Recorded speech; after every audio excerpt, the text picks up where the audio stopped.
বক্তা ডাক্তার সুকুমার মজুমদার, আলোচক বাবু সুনীল কীর্তনিয়া, বিশেষ অতিথি বাবু প্রদীপ চন্দ্র হাওলাদার, জাগ্রত সনাতন ধর্ম ঐক্য পরিষদের কেন্দ্রীয় কমিটির সকল সদস্যবৃন্দ এবং শাখা কমিটির সকল সদস্যবৃন্দ, উপস্থিত আজকের অনুষ্ঠানের সকল বয়োজ্যেষ্ঠগণ, দূর দূরান্ত থেকে আগত অতিথিবৃন্দ, উপস্থিত ভ্রাতা ভগ্নীগণ ও মায়েরা সহ অন্যান্য সবাইকে জাগ্রত সনাতন ধর্ম ঐক্য পরিষদের পক্ষ থেকে জানাই ভক্তিপূর্ণ প্রণতি, নমস্কার।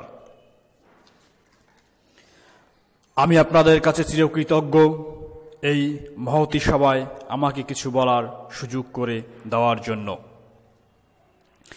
আমাকে এই অনুষ্ঠানের প্রধান অতিথি করা হয়েছে। আমি জানি আমার পাশে যারা বসে আছেন তাদের পাশে বসার মতো যোগ্যতাও আমার নেই। তাদের তুলনায় আমি অত্যন্ত নগণ্য। হয়তোবা ভগবানের ইচ্ছা ছিল ওনাদের পাশে বসার সুযোগ করে দিবে। এই অনুষ্ঠানে আমাকে প্রধান অতিথি করা হয়েছে, কিন্তু আমি তো জানি প্রধান অতিথি তো দূরের কথা, অতিথি হওয়ার যোগ্যতাও আমার নেই। তারপরেও যখন আমাকে এই অনুষ্ঠানের প্রধান অতিথি করা হয়েছে, আমি একটা কথাই বলবো, আমি প্রধান অতিথি নই। আপনারা সকালে এখানে প্রধান অতিথি হিসেবে থেকে আমার ক্ষুদ্র পরিসরের কিছু কথা শ্রবণ করে আমাকে কৃতার্থ করবেন। আমি বয়সে অপরিপক্ক, জ্ঞান বুদ্ধি শিক্ষা ও বিদ্যায় অত্যন্ত নগণ্য। যদি ভগবানের কৃপা করেন আপনাদের সামনে দু চারটি কথা বলবো। এই কথার মাঝে অনেক ভুল ত্রুটি থাকবে, সকল ভুল ত্রুটি নিজ গুণে ক্ষমা সুন্দর দৃষ্টিতে দেখবেন। আমি প্রথমে ধন্যবাদ জানাই উপস্থিত সকল দর্শকবৃন্দকে, যাদের উপস্থিতি আমাদের অনুষ্ঠানকে সাফল্যমণ্ডিত করেছেন।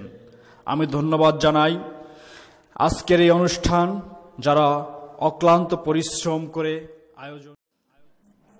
ধর্ম ঐক্য করো, ধর্মীয় শিক্ষা জোরদার করো, সনাতন জাতিকে রক্ষা করো, এই মূল মন্ত্রের উপর ভিত্তি করেই আমাদের এই সংগঠনের জন্ম। জাগ্রত সনাতন ধর্ম ঐক্য পরিষদ একটি অরাজনৈতিক, বর্ণ বৈষম্যহীন ও কল্যাণমূলক সংগঠন। আমরা সনাতন ধর্মের মানুষ। আমাদের মধ্যে বিভিন্ন বর্ণ গোত্র রয়েছে বিভিন্ন মতভেদ। আমরা একটা বর্ণ বা গোত্রের মানুষ নিজেদেরকে ভিন্ন ভিন্ন ভাবে চিন্তা করি, কিন্তু কেন আমরা পারি না নিজেদের মধ্যে ঐক্যের ভিত্তিতে একটা প্ল্যাটফর্মে আসতে? আমাদের কি একটাই পরিচয় হতে পারে না যে আমরা সনাতন ধর্মের লোক? সনাতন ধর্মাবলম্বীদের ধর্মীয় চেতনা আজ বিলুপ্তির পথে, নেই কোনো ধর্মীয় শিক্ষা ব্যবস্থা। আমরা যদি ধর্মীয় শিক্ষায় শিক্ষিত না হতে পারি তবে ধর্মীয় চেতনা আসবে কোথা থেকে? আমাদের ধর্মে দরিদ্রদের সাহায্য করার কোনো বিধান নেই। বিভিন্ন কুসংস্কার ও গোঁড়ামির কারণে আজ আমাদের ধর্ম বিলুপ্তির পথে। সর্বোপরি বিভিন্ন ভাবে সনাতনীরা অন্য ধর্মের লোকদের দ্বারা নির্যাতিত, নিষ্পীড়িত, নিপীড়িত, নির্যাতিত, যার কারণে আমাদের ধর্ম আজ হুমকির মুখে। এই সকল কথা চিন্তা করেই কয়েকটি উদ্দেশ্য নিয়ে আমাদের এই সংগঠনের জন্ম। আমাদের সংগঠনের উদ্দেশ্য সনাতন ধর্মাবলম্বীদের ধর্মীয় মূল্যবোধ ঐক্যবদ্ধ করা, ধর্মীয় শিক্ষা জোরদার করা তথা প্রত্যেক জেলায়, প্রত্যেক থানায়, প্রত্যেক গ্রামে বা মন্দিরে ধর্মীয় শিক্ষার ব্যবস্থা করা। ছিন্নমূল থেকে শুরু করে সনাতন সমাজের সকল অসহায়দেরকে আর্থিকভাবে স্বাবলম্বী করা, বিভিন্ন কুসংস্কার ও গোঁড়ামিকে নির্মূল করা, ধর্ম সম্পর্কে সঠিক জ্ঞান দান করা, সনাতন ধর্মের বিরুদ্ধে অপপ্রচার রোধ করা, সনাতন ধর্মাবলম্বীদের জন্য নিঃস্বার্থভাবে কল্যাণমূলক কাজ করা, ধর্মীয় কর প্রচলন করা, বিধবা ও নির্যাতিত মা বোনকে পুনর্বাসন ও কর্মসংস্থানযোগ্য করে গড়ে তোলা, বয়স্ক পিতামাতার জন্য বৃদ্ধাশ্রমে সেবা শুশ্রূষা করার ব্যবস্থা করা, আমরা সনাতন ধর্মের লোক। সনাতন অর্থ চিরন্তন, যা ছিল, যা আছে এবং যা থাকবে। কিন্তু ভিন্ন ধর্মের লোক আমাদের হিন্দু বলে চালিয়ে নিতে চায়। আমরাও বলি আমরা হিন্দু। হ্যাঁ, আমরা হিন্দু, কিন্তু আমরা সনাতন ধর্মের লোক। সিন্ধু নদীর তীরে বসবাস করত যারা, তারাই ছিল হিন্দু। তাদের উত্তরসূরি হিসেবে আমরাও হিন্দু। কিন্তু না, আমরা শুধু হিন্দুই নয়, আমরা সনাতনীয়।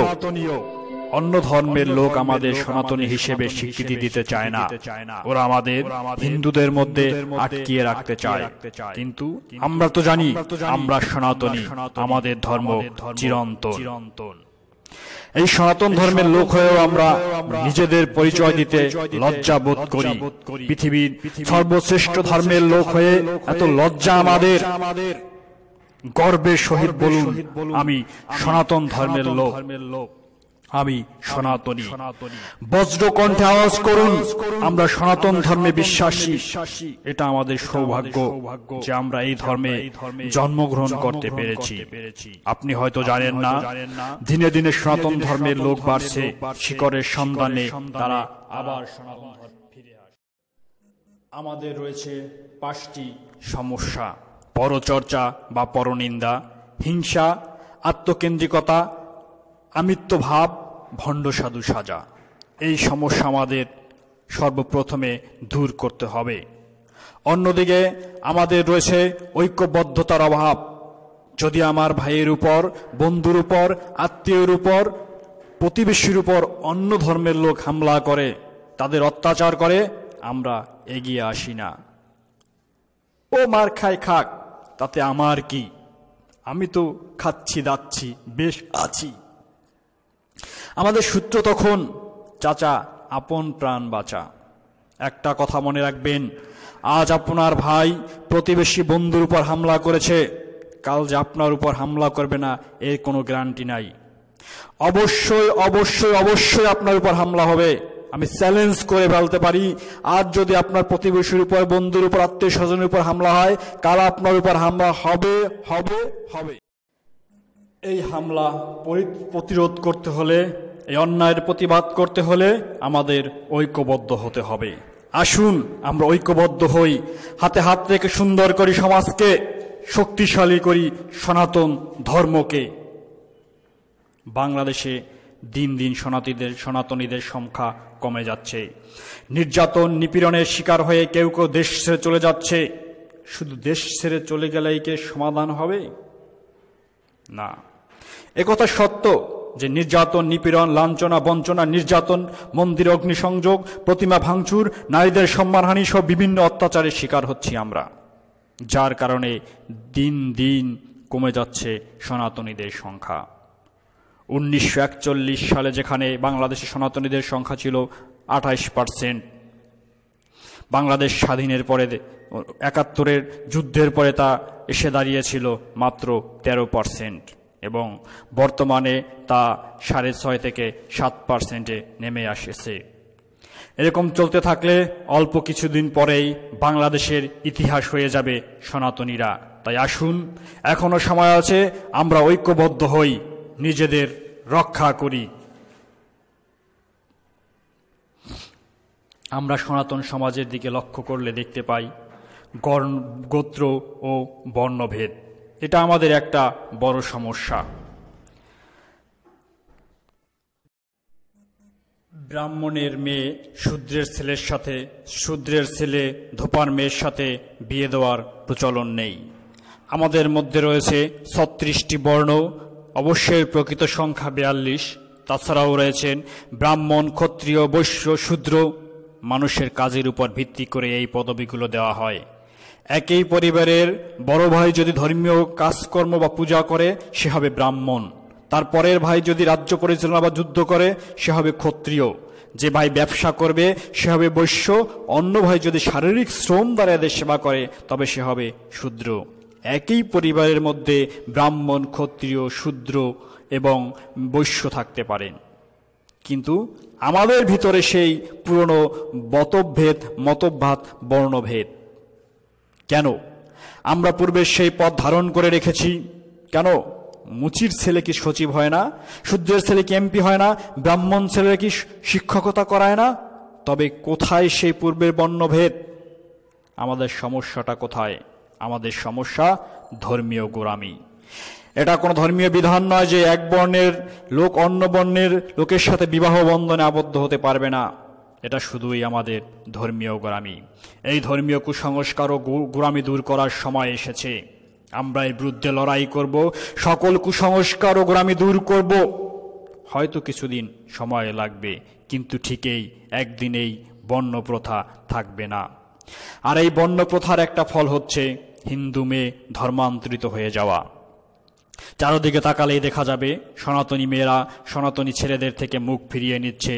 ওরা কোনো সম্পর্কে জড়াতে গেলে বর্ণ গোত্র সমস্যায় পড়তে হয়। কারণ এক বর্ণের ছেলের সাথে অন্য বর্ণের মেয়ের বিয়ে হলে জাত নষ্ট হয়, ধর্ম নষ্ট হয়। কিন্তু হে ধার্মিক, হে সমাজপতি, হে ধর্মপতি, আপনি কি চিন্তা করেছেন আপনার মেয়ে যদি অন্য ধর্মের ছেলেকে বিয়ে করে, তার সাথে গিয়ে ঘট বাঁধে, তাতে কি আপনার ধর্ম নষ্ট হবে না? তাতে কি আপনার জাত যাবে না? ঠিক এই সুযোগটাই গ্রহণ করছে অন্য ধর্মীয়রা। ওরা বিভিন্ন কায়দায় সনাতনী মেয়েদেরকে আকৃষ্ট করছে। শুধু সনাতনী মেয়েদের নয়, গৃহবধূর দিকে ওরা হাত বাড়িয়েছে, আর সনাতনী মেয়েরাও ওদের প্রতি আকৃষ্ট হচ্ছে। আমার সনাতনী বোনদের প্রতি প্রশ্ন, সমাজে কি ভালো যোগ্য কোনো ছেলে নেই? তাহলে কেন ধর্ম ত্যাগ করে অন্য ধর্মের প্রতি আপনাদের এই আকৃষ্টতা? সনাতনী ছেলেরাও আজ সচিব, বড় কোনো সরকারি কর্মকর্তা, বড় কোনো ব্যবসায়ী, এমপি, মন্ত্রী। তবে কেন কেন আপনাদের এই আকৃষ্টতা? আপনাদের কাছে করজোরে আমি অনুরোধ করছি, দয়া করে আপনারা আমাদের ধর্মকে কুলসিত করবেন না, নিজের জীবন ধ্বংসের দিকে ঠেলে দিবেন না। যদিও কেউ এই পথে গিয়ে থাকেন, দয়া করে ফিরে আসুন। এবার আসছি অভিভাবকদের কাছে। আমরা যারা অভিভাবক রয়েছি, মা, বাবা, কাকা, বড় ভাই, তাদেরকে বলবো, এটা শুধু আমাদের মেয়েদের বা বোনদের দোষ নয়, এটা আমাদের অসচেতনতা। আপনি হয়তো খেয়ালও করেননি, আপনার অজান্তে আপনার বোন, মেয়ে, ভাস্তি অন্য কোনো ধর্মের ছেলের সাথে সম্পর্কে জড়িয়ে পড়েছে। একটু ভালো করে খোঁজ নিন, দেখবেন আমার কথাই সত্য। এতদিন আপনি যা কল্পনা করতে পারেননি তাই বাস্তব। তাই আমি সব অভিভাবকদের প্রতি বিশেষ অনুরোধ রাখব, আপনার মেয়ে হয়তো না বুঝে ভুল করতে যাচ্ছেন, আপনি অবুঝ নয়, আপনি সচেতন হন, নিজের মেয়েকে, বোনকে ধ্বংসের হাত থেকে বাঁচান। এবার আসি ধর্মীয় শিক্ষা ব্যবস্থার কথায়। যখন স্কুলে পড়তাম, দেখতাম ছোট ছোট মুসলিম ছেলেমেয়েরা ধর্মীয় শিক্ষার জন্য মসজিদে যায়। আমারও ইচ্ছা করতো মন্দিরে গিয়ে ধর্মীয় শিক্ষা গ্রহণ করতে, ইচ্ছা থাকলেও উপায় ছিল না। যখন বড় হলাম, ইচ্ছাটা আরও বাড়তে লাগলো। নিজের ইচ্ছাটার কথা গ্রামের বয়োজ্যেষ্ঠদের অনেককে জানালাম, তারা আমার কথার মূল্যায়ন দিলেন না। গ্রামের বয়োজ্যেষ্ঠরা এমনই হয়, সমাজের উন্নয়নে তাদের নাম থাকে কিন্তু ভূমিকা থাকে না। কেউ উন্নয়নমূলক কাজ করতে গেলে তাতে বাধা সৃষ্টি করে নিজেকে বুদ্ধিমান বলে জাহির করাও তাদের ধর্ম।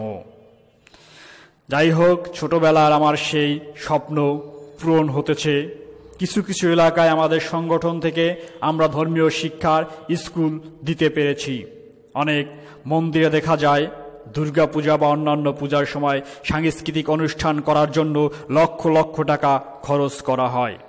এমনকি অনেক মন্দিরের সামনে নৃত্যও করা হয়, যেখানে ডোনেশন করে সমাজের বিত্তবানরা।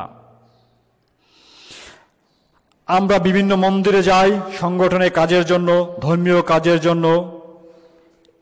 এ থেকে আমাদের সেই ধর্মীয় ব্যক্তিত্বদের কাছে অনেক প্রশ্ন থেকে যায়। সাংস্কৃতিক অনুষ্ঠান করার জন্য 10 থেকে 15 লক্ষ, 20 লক্ষ, 25 লক্ষ টাকা জোগাড় করা সম্ভব, আর ধর্মীয় শিক্ষা দেওয়ার জন্য তাদের সামান্যতম টাকা তাও জোগাড় করা সম্ভব হচ্ছে না। এটাই হচ্ছে আমাদের মানসিকতা। আমাদের সংগঠন কোনো সরকারি বা বেসরকারি বা বিশেষ কোনো ব্যক্তি সাহায্য করে না, তাহলে কিভাবে চলে আমাদের এই খরচ?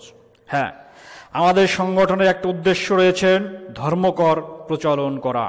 অন্যান্য ধর্মের আয়ের একটা অংশ ধর্মীয় কাজে ব্যবহার করে ওই ধর্মীয় ব্যক্তিত্বরা, কিন্তু আমাদের ধর্মে সেই বিধি নেই। এরা অন্য কাজ করার জন্য হাজার হাজার টাকা খরচ করতে রাজি, কিন্তু ধর্মীয় কাজ করার জন্য 10 টাকা দিতেও তাদের মন কাঁদে। আমরা চাই সনাতন ধর্মের লোক আয়ের ন্যূনতম একটা অংশ ধর্মীয় কাজে ব্যয় করুক, আর আমরা এর নাম দিয়েছি ধর্মকর।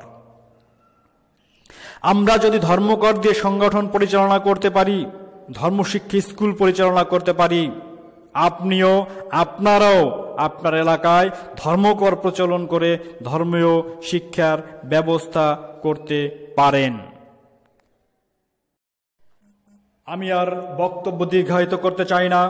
পরিশেষে বলতে চাই, জাগ্রত সনাতন ধর্ম ঐক্য পরিষদ আমরা সনাতন ধর্মের উন্নয়নের লক্ষ্যে কাজ করে যাচ্ছি। আপনারাও আসুন, আমরা সবাই ঐক্যবদ্ধ হই, হাতে হাত রেখে আমরা আমাদের সনাতন সমাজকে এগিয়ে নিয়ে যাই সামনের দিকে।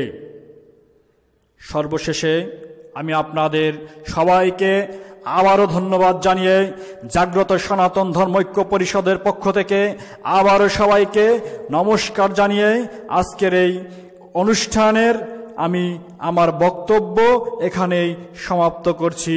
ওম তৎসৎ, ওম তৎসৎ। প্রিয় ভিউয়ার্স, আমাদের ভিডিওটি যদি ভালো লেগে থাকে ভিডিওটি লাইক করুন, কমেন্টস করুন, শেয়ার করুন। আমাদের মধুপোকা চ্যানেলটি অবশ্যই সাবস্ক্রাইব করতে ভুলবেন না এবং বেল বাটন চাপুন, যাতে আমাদের পরবর্তী ভিডিও খুব দ্রুত আপনার কাছে পৌঁছে।